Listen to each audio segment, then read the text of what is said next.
একসময় এসিকে বিলাসিতার জন্য দেখা হলেও এখন গরমের তীব্রতা বাড়তে থাকায় প্রশান্তির জন্য প্রয়োজনে পরিণত হয়েছে এটি। এই প্রয়োজনের জিনিসই অনেক সময় প্রাণনাশের কারণ হয়ে থাকে। শনিবার যাত্রাবাড়িতে এসি বিস্ফোরণে একই পরিবারের 4 জন সদস্য দগ্ধ হয়েছেন। এতে এসি বিস্ফোরণে মানুষের মনে জন্ম নিয়েছে নতুন আতঙ্কের, কেননা অনেকের ঘরেই এখন এসি আছে। তবে আপনি কি জানেন কেন এসি বিস্ফোরণ হয়?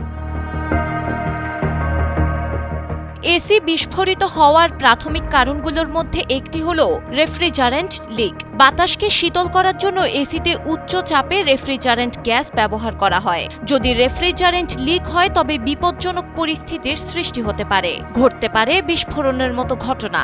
এসির নিয়মিত যত্ন বা পরিষ্কার না করলে ময়লা জমে বিভিন্ন ত্রুটি দেখা দিতে পারে, যা এসি চলতে বাধা সৃষ্টি করতে পারে এবং সেই কারণে এসি অতিরিক্ত গরম হয়ে বিস্ফোরণের ঝুঁকি বাড়াতে পারে।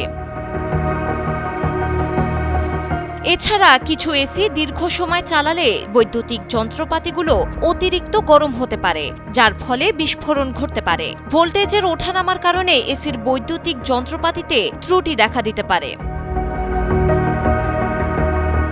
এসি বিস্ফোরণের কারণ তো জেনে নিলেন, আপনি চাইলেই এই ঝুঁকি এড়াতে পারেন। তবে মানতে হবে কিছু কৌশল। প্রথমত, সঠিকভাবে রক্ষণাবেক্ষণ করতে হবে। এসি নিয়মিত পরিষ্কার করতে হবে এবং কোনো সমস্যা থাকলে তা শনাক্ত করতে পারেন। এমন পেশাদার টেকনিশিয়ানের সঙ্গে নিয়মিত যোগাযোগ রাখতে হবে। এছাড়া রেফ্রিজারেন্ট লিক ডিটেক্টর ইনস্টল করাও একটি উপায়। এই ডিভাইসগুলো রেফ্রিজারেন্ট গ্যাস ছড়িয়ে পড়লে সতর্ক করতে পারে। অনেক বছরের পুরনো এসি পাল্টে নতুন মডেলে আপগ্রেড করা যেতে পারে, তবে খেয়াল রাখতে হবে সেটিতে যেন লিক ডিটেক্টর থাকে।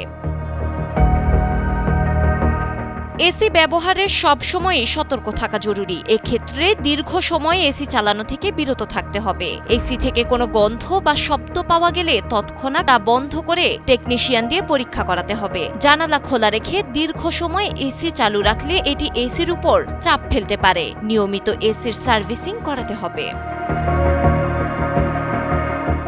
ডেস্ক রিপোর্ট, সময়ের আলো।